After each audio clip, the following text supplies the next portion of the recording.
Il existe un moment dans chaque grand voyage où le voyageur franchit un seuil qu'il ne peut plus retraverser. Un point où ce qui se trouve derrière lui et ce qui se trouve devant lui deviennent deux environnements fondamentalement différents, et où le simple fait de passer cette frontière change la nature même du voyage. Pour Voyager 2, ce moment est arrivé le 5 novembre 2018, à une distance d'environ 11 milliards de miles de la Terre. D'un côté de cette ligne invisible, le Soleil, son vent, son champ magnétique, ses particules chargées, BCCs, son influence protectrice. De l'autre côté, quelque chose qu'aucun instrument scientifique n'avait encore jamais mesuré directement depuis l'intérieur, le véritable milieu interstellaire, le plasma entre les étoiles, l'environnement ancien qui existe dans l'espace que notre Soleil ne contrôle pas. Voyager 2 a franchi cette ligne.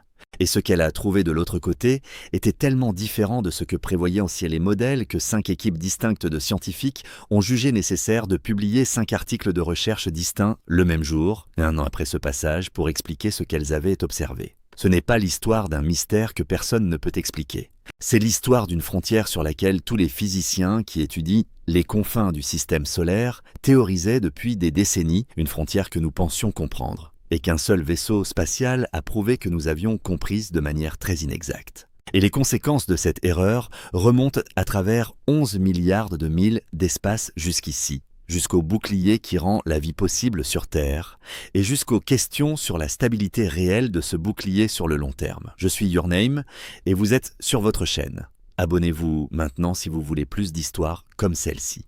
Chaque semaine, nous allons aussi loin dans la vraie science. Maintenant, revenons au début, parce que pour comprendre ce que Voyageur 2 a trouvé au bord de notre système solaire, il faut d'abord comprendre ce qu'est réellement le bord de notre système solaire, et pourquoi il a fallu 41 ans pour l'atteindre. La plupart des gens pensent que le système solaire se termine quelque part vers Pluton. C'est une idée raisonnable, basée sur la manière dont le système solaire est généralement représenté dans les manuels scolaires et les documentaires. Pendant des décennies, Pluton était considéré comme la planète la plus éloignée connue, et les images du système solaire s'arrêtent souvent à cet endroit. Mais Pluton n'est pas le bord du système solaire, dans aucun sens physique réel. Elle orbite à l'intérieur d'une région qui reste encore totalement dominée par l'influence du Soleil.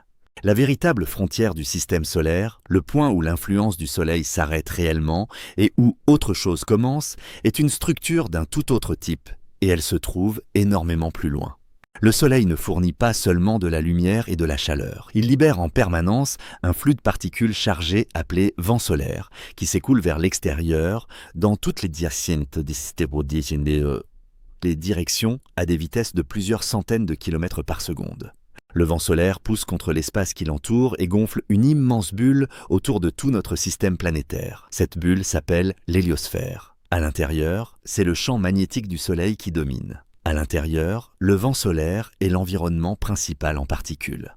À l'intérieur, tout, de Mercure à Pluton et bien au-delà, existe dans un flux continu de matière issue de notre étoile. Le bord extérieur de cette bulle s'appelle l'héliopause. C'est le point où le vent solaire finit par manquer d'énergie et se trouve stoppé par la pression du milieu interstellaire qui pousse en sens inverse. Au-delà de l'héliopause, il n'y a plus de vent solaire. L'environnement magnétique devient celui du champ magnétique galactique et non plus celui du Soleil. Les particules présentes ne sont plus des particules solaires. L'environnement devient physiquement différent, d'une manière fondamentale, de tout ce qui existe à l'intérieur de l'héliosphère. Franchir l'héliopause, c'est quitter, dans un sens physique réel, la bulle construite par notre étoile, et entrer dans la galaxie elle-même. Voyager 2 a mis 41 ans à atteindre cette frontière. Elle a été lancée en août 1967, a survolé Jupiter en 1969, Saturne en 1981, Uranus en 1946, Neptune en 1989,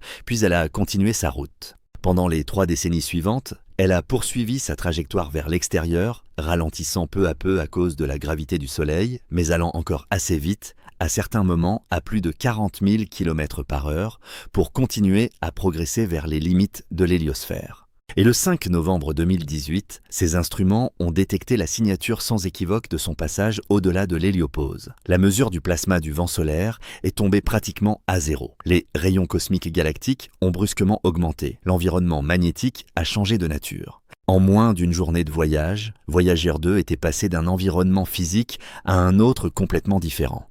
Elle est devenue seulement le deuxième vaisseau spatial de l'histoire à atteindre l'espace interstellaire. Voyager 1 l'avait fait avant elle, en franchissant l'héliopause en août 2012, depuis une autre direction.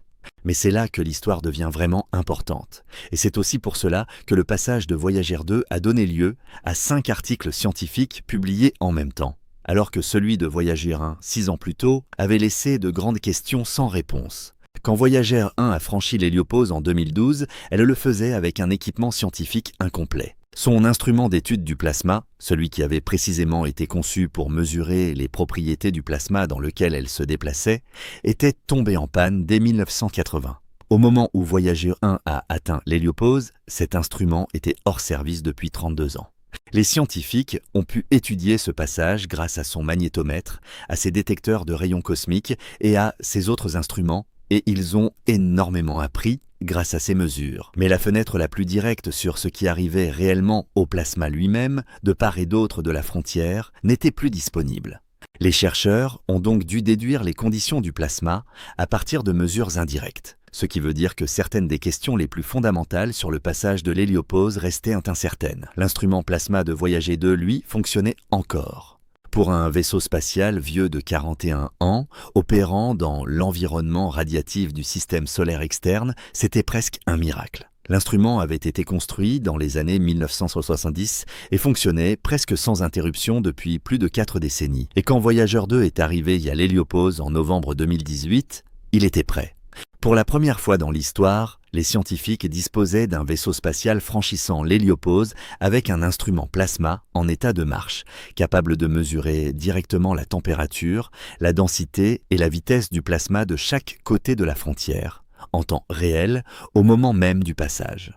Et ce qu'il a mesuré a changé le tableau à un point tel que 5 équipes de chercheurs ont passé un an à analyser les données avant de les publier. La première surprise concernait l'héliopause elle-même. Pendant des décennies, les modèles théoriques de l'héliosphère avaient prédit que la frontière entre le vent solaire et le milieu interstellaire serait une large zone de transition progressive. On s'attendait à ce que le vent solaire ralentisse peu à peu et se raréfie sur une grande distance avant de céder la place au plasma interstellaire. On pensait que les deux environnements se mélangeraient progressivement sur une région étendue, comme deux rivières qui se rejoignent et fusionnent lentement, plutôt que de se rencontrer sur une frontière nette. Ce que l'instrument plasma de Voyager 2 a enregistré était tout autre. Le passage s'est produit en moins d'une journée. Le 4 novembre 2018, Voyager 2 se trouvait encore dans l'héliogène, la couche la plus extérieure de l'héliosphère. Le 5 novembre, elle était dans le milieu interstellaire. La transition entre les deux environnements n'a pas été un effacement progressif. À l'échelle des mesures de décosidation et mesures de l'instrument, c'était pratiquement une ligne tranchée, une frontière si fine et si brusque qu'elle a été franchie en une seule journée de voyage avec un plasma qui d'un côté appartenait clairement à l'environnement solaire et de l'autre clairement à l'environnement interstellaire. L'article décrivant les résultats de l'instrument plasma, publié dans Nature Astronomy en novembre 2019, estimait la largeur réelle de la couche de transition de l'héliopause à moins de 0,06 unités astronomiques. Une unité astronomique correspond à la distance entre la Terre et le Soleil, soit environ 93 millions de miles. Moins de 0,06 de cette distance pour la transition. À l'échelle de la physique spatiale, où les distances se mesurent habituellement en millions et en milliards de miles, c'est extraordinairement mince. Les modèles n'avaient pas prévu une frontière aussi nette. La deuxième surprise est venue de la température du plasma interstellaire de l'autre côté. Les modèles théoriques avaient prédit que le milieu interstellaire près de l'héliopause serait froid. La température attendue était sensiblement plus basse que celle réellement mesurée par l'instrument plasma. Le plasma interstellaire au-delà de l'héliopause était plus chaud que prévu par les modèles. Pas énormément plus chaud en valeur absolue, mais suffisamment plus chaud pour montrer de manière claire qu'il ne correspondait pas à ce que des décennies de travail théorique avaient annoncé. Le même article signalait aussi que le milieu interstellaire, très local, c'est-à-dire la région précise de l'espace interstellaire qui entoure immédiatement notre héliosphère, est variable près de l'héliopause. Cela veut dire que ses propriétés ne sont pas uniformes, mais changent lorsqu'on s'y déplace. Le vide calme, froid et uniforme que l'on attendait n'était ni aussi froid ni aussi uniforme que ce que décrivaient les modèles. La troisième découverte est venue des données du magnétomètre, publiées dans un autre article de Nature Astronomy consacré aux mesures du champ magnétique de Voyager 2 au moment du passage. Dans la région de l'héliogène, juste à l'intérieur de l'héliopause, l'instrument magnétique a détecté ce que les chercheurs appellent une barrière magnétique. C'est une zone où l'intensité du champ magnétique augmente brusquement au-dessus des valeurs normales de l'héliogène, formant une couche de pression magnétique élevée entre le gros de l'héliosphère et l'héliopause elle-même. Cette barrière avait déjà été partiellement suggérée par les données du magnétomètre de Voyager 1 lors de son passage en 2012, mais le passage de Voyager 2 l'a confirmé plus clairement et a ajouté des détails sur la façon dont elle interagit avec les rayons cosmiques entrant dans l'héliosphère depuis le côté interstellaire. Les rayons cosmiques figurent parmi les particules les plus énergétiques de l'univers. Ils sont produits par les explosions de supernovas et par d'autres événements violents à travers la galaxie. Ils traversent l'espace interstellaire à des vitesses proches de celles de la lumière. L'héliosphère protège en partie le système solaire interne contre eux, en réduisant l'intensité du rayonnement cosmique qui atteint les planètes. Et il se trouve que le mécanisme précis de cette protection implique la barrière magnétique détectée par Voyager 2. La pression magnétique de cette barrière freine l'entrée des rayons cosmiques, en les déviant ou en les ralentissant avant qu'ils ne puissent pénétrer plus profondément dans l'héliosphère. C'est un effet réel, mesurable, avec de vraies conséquences sur l'environnement radiatif du système solaire interne, y compris sur la Terre. Et les détails de son fonctionnement n'étaient correctement décrits par aucun des modèles établis avant que Voyager 2 ne le traverse. La quatrième découverte a nécessité de comparer ce que Voyager 2 avait mesuré avec ce que Voyager 1 avait mesuré 6 ans plus tôt. Et c'est peut-être le résultat le plus important sur le plan conceptuel de tout ce passage. Les deux sondes ont franchi l'héliopause à des endroits différents, en avançant dans des directions différentes par rapport à l'orientation du système solaire dans la galaxie.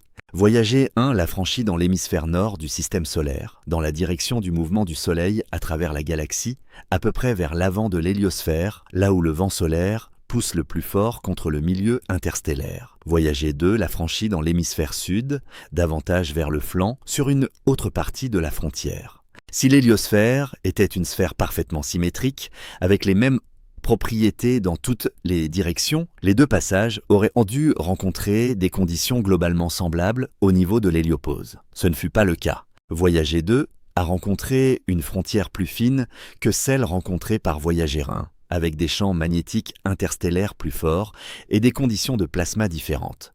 Les deux sondes ont bien trouvé l'héliopause à peu près à la même distance du Soleil, environ 120 unités astronomiques, ce qui était déjà un peu surprenant étant donné que les passages ont eu lieu dans des conditions différentes d'activité solaire. Mais la nature même de la frontière était différente selon le lieu. L'héliosphère n'est pas une sphère parfaite. Elle a une forme et une asymétrie déterminée par la direction dans laquelle le Soleil se déplace dans la galaxie et par la manière dont le milieu interstellaire s'écoule autour d'elle. Les deux passages des voyagers, effectués en deux points différents sur cette surface asymétrique, ont donc mesuré des choses différentes, parce que la surface elle-même est différente selon l'endroit. Cette asymétrie compte pour une raison particulière que les chercheurs explorent depuis la publication des données de ce passage. Si l'héliosphère est asymétrique, si elle est comprimée d'un côté et étirée de l'autre, alors l'épaisseur et la force de la barrière protectrice qu'elle offre contre le rayonnement cosmique venu de l'extérieur varient elles aussi selon la direction.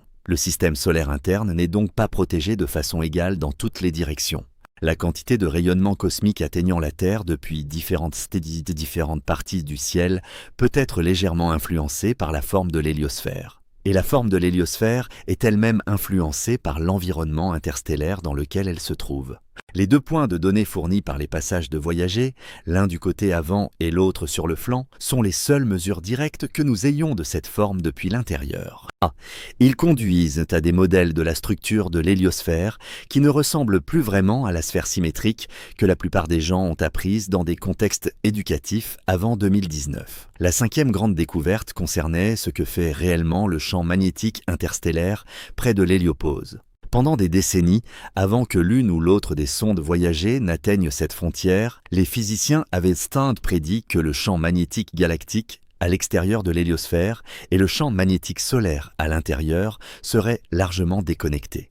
Deux environnements magnétiques distincts, séparés par l'héliopause, avec peu d'interactions entre eux. Ce que Voyageur 1 et Voyageur 2 ont trouvé toutes les deux à cette frontière, c'est que la relation entre ces deux environnements magnétiques est plus complexe et plus connectée que ce que les modèles décrivaient. Le champ magnétique galactique à l'extérieur est plus fort que prévu, avec une intensité 2 à 3 fois supérieure à celle prédite par les meilleurs modèles d'avant le passage. Ce champ plus fort exerce une pression bien plus importante sur l'héliosphère que ce que quiconque avait calculé. Des estimations indépendantes basées sur les données des voyagers ont suggéré que les particules interstellaires qui poussent contre l'héliosphère depuis l'extérieur exerçant jusqu'à 10 fois plus de pression que ce que supposaient les anciens modèles. Ce n'est pas un chiffre abstrait. La pression exercée par le milieu interstellaire sur l'héliosphère détermine en partie la taille et la forme de celle-ci.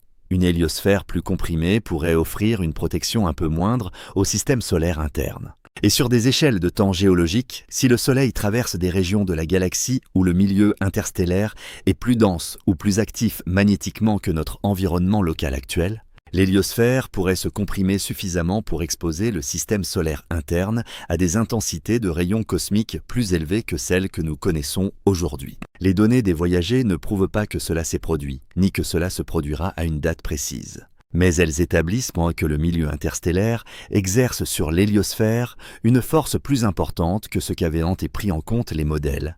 Et cela modifie le calcul de base concernant la stabilité réelle et la constance réelle des propriétés protectrices de l'héliosphère. Ces 5 résultats, la frontière nette, le plasma interstellaire plus chaud, la barrière magnétique, la forme asymétrique de l'héliosphère et le champ magnétique interstellaire plus fort avec sa pression plus élevée, ont été présentés ensemble à la communauté scientifique le 4 novembre 2019, exactement un an après le passage, dans 5 articles publiés en même temps dans Nature Astronomy. Cette publication simultanée était volontaire. Les résultats des 5 équipes d'instruments de Voyageur 2 étaient liés entre eux, chacun apportant un contexte supplémentaire aux autres. Les publier ensemble a permis à l'ensemble de la communauté scientifique de voir le tableau complet d'un seul coup, au lieu de devoir le reconstituer morceau par morceau pendant des mois ou des années. La réaction dans les communautés d'astrophysique et d'héliophysique n'a pas été la panique, mais elle a entraîné un important recalibrage. Patrick Kuhn, scientifique du programme d'héliophysique au siège de la NASA, a décrit Voyageur 2 comme la première plateforme à avoir réellement expérimenté le milieu interstellaire depuis l'intérieur, la qualifiant très exactement d'éclaireuse. Le mot éclaireuse a été choisi avec soin. Pas seulement parce qu'il sonne bien, mais parce qu'il est juste. Il n'y avait pas de chemin avant cela. Il existait des modèles, construits à partir d'observations effectuées très loin à l'intérieur de l'héliosphère, et des raisonnements théoriques sur ce qui devait se trouver de l'autre côté. Et malgré toute la sophistication de ces modèles, ils se sont trompés sur la netteté de la frontière, sur la température du plasma, sur l'intensité du champ magnétique et sur l'asymétrie même de l'héliosphère. Une éclaireuse, c'est quelque chose qui va la première quelque part, puis revient avec des informations qui changent à la carte. Voyager 2 ne reviendra pas. Mais les informations qu'elle a envoyées ont changé toutes les cartes qui comptaient. Maintenant, réfléchissez à ce que cela signifie pour les 2 instruments de Voyager 2 qui fonctionnent encore aujourd'hui dans l'espace interstellaire, plus de 7 ans après le passage. La frontière de l'héliosphère n'était pas la fin de l'histoire scientifique, c'était le début d'un nouveau chapitre. Le milieu interstellaire dans lequel Voyager 2 est entré le 5 novembre 2018 n'est pas un arrière-plan uniforme et silencieux. Il a une structure, il a de la turbulence. Le plasma qui s'y trouve varie en densité et en température à mesure que la sonde s'y déplace. Des ondes et ondes de compression venant d'événements solaires, des éruptions du Soleil assez puissantes pour envoyer des ondes de choc bien au-delà de l'héliopause et jusque dans l'espace interstellaire ont été détectées par les instruments de Voyager 2 alors qu'elles se trouvaient déjà à l'extérieur de l'héliosphère, montrant que les 2 environnements sont liés d'une manière qui dépasse l'image figée d'une simple frontière, image que décrivaient les modèles d'avant le passage. L'héliosphère respire, en quelque sorte. Elle réagit à l'activité solaire et au milieu interstellaire qui pousse contre elle, et Voyager 2 mesure cette respiration depuis l'extérieur depuis la fin de l'année 2018. Chaque année qui passe rapproche le vaisseau du moment où sa source d'énergie ne pourra plus alimenter ses instruments. Chaque année, l'équipe du GPL doit prendre des décisions plus difficiles sur les instruments à laisser allumés et ceux qu'il faut éteindre. L'instrument plasma, celui qui a rendu les mesures du passage de l'héliopause historiquement aussi complètes, fonctionne encore. Mais il fonctionne sur un vaisseau spatial qui perd environ 4 watts de puissance par an et qui ne peut pas durer indéfiniment. La fenêtre des mesures directes du plasma dans le milieu interstellaire du Sud est limitée. Quand elle se fermera, aucun instrument de remplacement ne suit actuellement une trajectoire capable de prendre le relais. Et aucune mission pour le faire n'a été financée, conçue ou approuvée. Ce que Voyager 2 a franchi, le 5 novembre 2018, c'était le bord de tout ce que notre Soleil a construit. Tout ce qui existe sous son influence protectrice. Tout ce que notre civilisation a jamais appelé sa maison dans un sens physique réel. Et de l'autre côté de cette frontière, elle a trouvé un univers plus chaud que prévu, plus actif magnétiquement que ce qu'annonçaient les modèles, poussant plus fort contre notre système solaire que ce que n'importe quel calcul avait estimé, et délimité par une ligne plus fine et plus tranchée que tout ce que l'on avait imaginé. L'image scolaire de l'héliosphère, une sphère lisse et symétrique qui s'efface lentement dans un espace interstellaire calme, devait être redessinée. 5 équipes de scientifiques ont publié 5 articles le même jour pour commencer ce nouveau dessin. Et le vaisseau spatial qui a rendu tout cela possible est encore là-bas, en ce moment même, continuant sa route plus loin dans l'espace interstellaire, continuant de mesurer, continuant de transmettre, continuant de faire ce pourquoi il a été construit, dans une décennie antérieure à la naissance de la plupart des scientifiques qui étudient aujourd'hui ces données. Si c'est pour ce genre de vraie science, vérifiée, qui change notre vision du monde, que vous venez ici, abonnez-vous maintenant. Activez les notifications et laissez un commentaire avec le mystère spatial que vous voulez nous voir traiter ensuite. Partagez cette vidéo avec quelqu'un qui devrait la regarder, parce que c'est exactement le genre d'histoire qui mérite un public plus large. Merci d'avoir regardé. Allons encore plus loin sur une découverte précise du passage, parce que c'est celle qui relie le plus directement ce que Voyager 2 a mesuré à 11 milliards de milles à des questions concernant la vie sur Terre. Et c'est aussi celle que l'ensemble des 5 articles de Nature Astronomy a abordée avec le plus d'attention, sans qu'aucun article à lui seul ne la résolve complètement. L'héliosphère n'est pas seulement une structure scientifique intéressante, c'est ce qui rend le système solaire interne habitable. Les rayons cosmiques, ces particules d'énergie extrêmement élevées produites par les supernovas et d'autres événements violents à travers la galaxie, traversent constamment l'espace interstellaire. Sans l'héliosphère pour les dévier et les ralentir en partie, le système solaire interne serait exposé à des intensités de rayons cosmiques nettement plus élevées que celles que nous connaissons aujourd'hui. Des recherches ont suggéré qu'une exposition prolongée à des niveaux élevés de rayons cosmiques pourrait augmenter les taux de mutation chez les êtres vivants, affecter la chimie de l'atmosphère et potentiellement influencer le climat. L'héliosphère n'est pas seulement une frontière sur un schéma. Elle fait partie des raisons pour lesquelles l'évolution biologique sur Terre s'est déroulée comme elle l'a fait. La question que soulèvent les données de Voyager, pas de manière assez dramatique pour provoquer l'alarme, mais de façon suffisamment sérieuse pour faire l'objet d'enquêtes actives par les chercheurs, est la suivante. À quel point cette protection est-elle réellement stable et constante? La réponse dépend fortement de 2 variables. La première, ce sont les propriétés du milieu interstellaire dans lequel l'héliosphère est plongée. Si l'héliosphère traverse une région plus dense ou plus active magnétiquement de l'espace interstellaire, elle se comprime. Et une héliosphère comprimée protège moins bien qu'une héliosphère plus grande.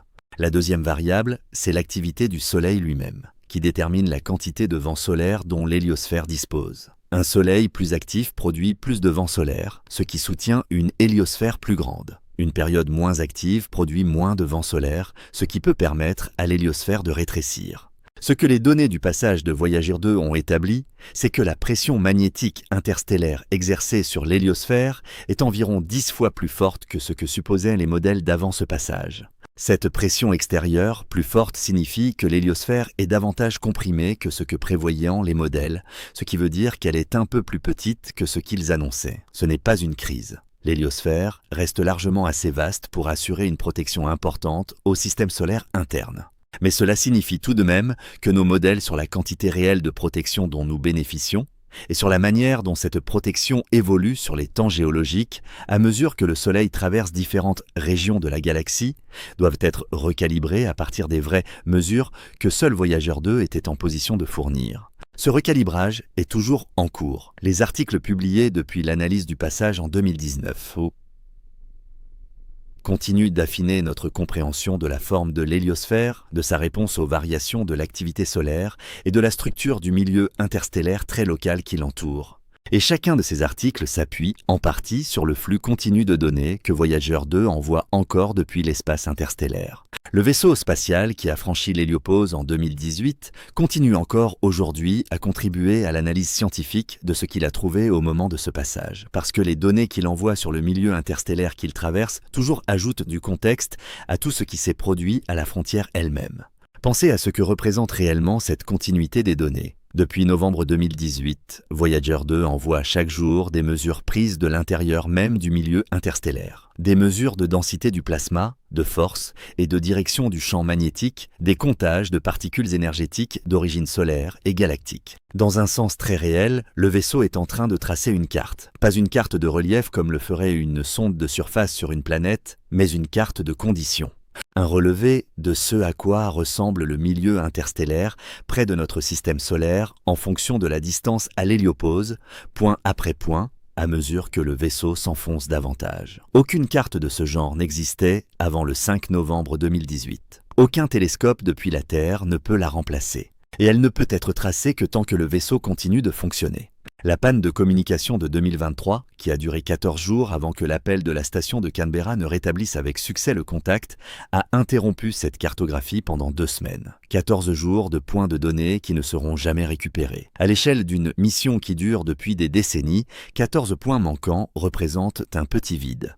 Mais chaque vide dans l'enregistrement correspond à une portion de carte qui ne pourra jamais être reconstituée plus tard, parce que le vaisseau ne passe qu'une seule fois à chaque endroit de l'espace. Quelles que soient les conditions qui existaient pendant cette fenêtre de 14 jours, dans cette portion précise de l'espace interstellaire, à cette distance précise de l'héliopause, elles ont été observées par des instruments qui ne parlaient plus, puis à personne sur Terre pendant 2 semaines. Ces données sont perdues. Le vide plus grand, quand il viendra, sera permanent et total. Quand Voyager 2 manquera d'énergie et se taira, la carte s'arrêtera là où elle se sera arrêtée. Ce qui se trouve plus loin dans le milieu interstellaire très local, les variations de densité du plasma, de force du champ magnétique ou d'intensité des rayons cosmiques qui apparaîtront à des distances plus grandes de l'héliopause, restera inconnu jusqu'à ce qu'autre chose atteigne ces distances. Et, à l'heure actuelle, rien d'autre n'est en route pour le faire. Il y a encore un autre aspect de ce que Voyager 2 a trouvé au moment du passage de l'héliopause qui mérite d'être ici, parce qu'il fait glisser l'histoire de la physique vers quelque chose de plus difficile à définir, mais tout aussi réel. Voyager 1 et Voyager 2 sont toutes les deux arrivées à l'héliopause à peu près à la même distance du Soleil, autour de 120 unités astronomiques, malgré le fait qu'elles l'ont franchi à des époques différentes et sous des conditions différentes d'activité solaire. Les scientifiques ont trouvé cela surprenant. La taille de l'héliosphère était censée varier fortement avec le cycle solaire, ce rythme d'environ 11 ans de hausse et de baisse de l'activité solaire qui gouverne le nombre de taches solaires et la fréquence des éruptions solaires. Au maximum solaire, le Soleil produit plus de vent solaire, ce qui devrait repousser l'héliopause plus loin. Au minimum solaire, un vent solaire plus faible devrait lui permettre de revenir vers l'intérieur. Voyager 1 a franchi la frontière pendant une période d'activité solaire relativement faible. Voyager 2 l'a franchie pendant une période d'activité relativement forte. On s'attendait donc à ce qu'elle trouve l'héliopause à des distances sensiblement différentes.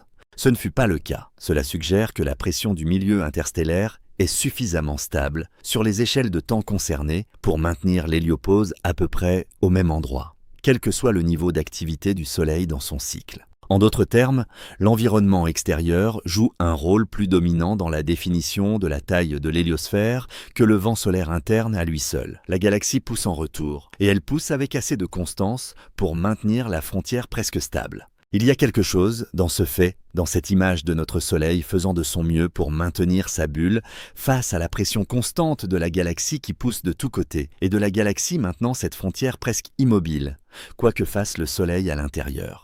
C'est une relation entre notre étoile et son environnement galactique que nos modèles décrivaient de façon erronée, et qu'un vaisseau spatial vieux de 41 ans, fonctionnant encore avec un matériel conçu avant l'existence des ordinateurs personnels, a mesuré directement pour la première fois lors d'une journée de novembre 2018. Ce vaisseau est aujourd'hui encore plus loin de la Terre qu'à ce moment-là. Sa source d'énergie est plus faible. Il lui reste moins d'instruments. Mais ces instruments, encore actifs, continue de recueillir des données depuis l'intérieur du milieu interstellaire, continue de construire cette carte qui commence au passage de l'héliopause et s'étend vers un espace qu'aucun modèle n'a correctement décrit à partir de ses seuls principes, et qu'aucune mission autre que Voyageur 2 n'a jamais mesuré directement de l'intérieur. Abonnez-vous maintenant si vous voulez continuer à suivre cette histoire. Laissez un commentaire pour dire quelle découverte de cette vidéo vous a le plus surpris. Et partagez cette vidéo avec quelqu'un qui devrait savoir que les données scientifiques les plus importantes sur le bord de notre système solaire sont en train d'être collectées en ce moment même par une machine construite avant la naissance de la plupart des gens qui regardent cette vidéo.